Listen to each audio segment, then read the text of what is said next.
اعوذ باللہ من الشیطان الرجیم، بسم اللہ الرحمن الرحیم۔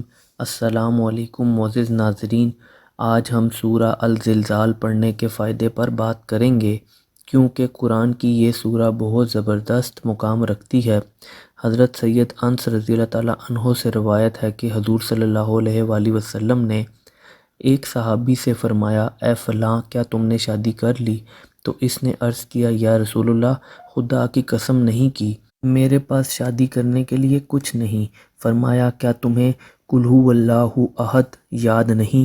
اس نے عرض کیا، کیوں نہیں؟ آپ نے ارشاد فرمایا، یہ تہائی قرآن کے برابر ہے۔ پھر فرمایا، کیا تمہیں اذا جاء نصر اللہ والفتح یاد نہیں؟ اس نے عرض کیا، کیوں نہیں؟ فرمایا، یہ چوتھائی قرآن پاک کے برابر ہے۔ پھر دریافت کیا، کیا تمہیں قل یا ایھا الکافرون یاد نہیں؟ اس نے عرض کیا، کیوں نہیں؟ فرمایا، یہ چوتھائی قرآن کے برابر ہے۔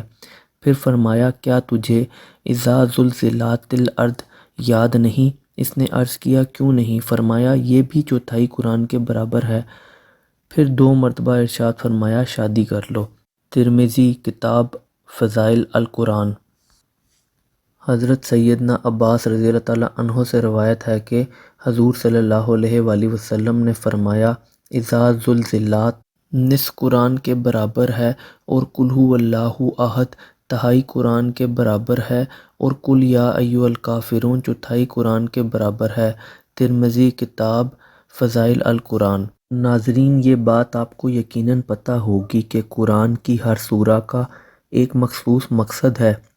اگر آپ قرآن کی سورہ کو اس کے مخصوص فوائد کے لیے پڑھتے ہیں تو آپ یقیناً بہت سے فوائد اٹھا سکتے ہیں، اور آپ مخصوص فوائد کے لیے ہی پڑھیں گے تو اس کا زیادہ اثر ہوگا۔ قرآن کی اس سورہ کو لکھ کر آسیب زدہ مکان میں اونچے مقام پر رکھ دیں یا لگا دیں، انشاءاللہ آسیب ختم ہو جائیں گے۔ اگر کوئی مشکل کام کرنا ہو تو سورہ زلزال کو روزانہ عشاء کی نماز کے بعد 21 دفعہ اول و آخر درود شریف کے ساتھ تلاوت کریں اور اللہ کے حضور دعا کریں۔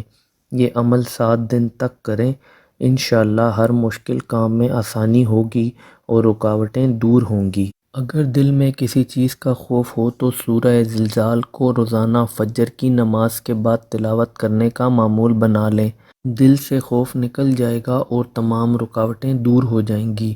اگر کوئی دشمن بہت تنگ کرتا ہو، جان نہ چھوڑتا ہو، سورہ زلزال کو 4000 دفعہ تلاوت کریں۔ آپ 4000 دفعہ تلاوت کو 3 سے 7 دن یا پھر 11 دن میں بھی مکمل کر سکتے ہیں، اور کسی بھی ٹائم تلاوت کر سکتے ہیں، اور تلاوت کرتے ہوئے مقصد کو ذہن میں رکھیں گے تو دشمن سے نجات حاصل ہوگی اور دشمن کو اپنی پڑ جائے گی۔ اگر کسی کو لقوہ کا مرض ہو تو سورہ زلزال کو لازمی روزانہ پڑھ کر ایسے مریض پر دم کریں، انشاءاللہ لقوے کی بیماری سے نجات حاصل ہوگی۔ ناظرین، اللہ نے دنیا میں جو کچھ بھی بنایا ہے اس کا کوئی نہ کوئی مقصد ضرور ہے۔ اسی طرح قرآن کا مقصد بھی ہدایت اور رہنمائی کے ساتھ ساتھ شفا بھی ہے، اور سورہ زلزال کو بھی اپنے مخصوص فوائد کے لیے پڑھ کر فائدہ اٹھا سکتے ہیں۔ جب بھی سورہ زلزال کی تلاوت کریں تو اول و آخر درود ابراہیمی کا ورد لازمی کریں۔ اگر آپ کو ہماری یہ چھوٹی سی ایفرٹ پسند آئی ہو تو ویڈیو کو لائک کر دیں۔ مزید اسلامک ویڈیوز کے لیے ہمارے اس چینل کو سبسکرائب کر دیں۔ اللہ حافظ۔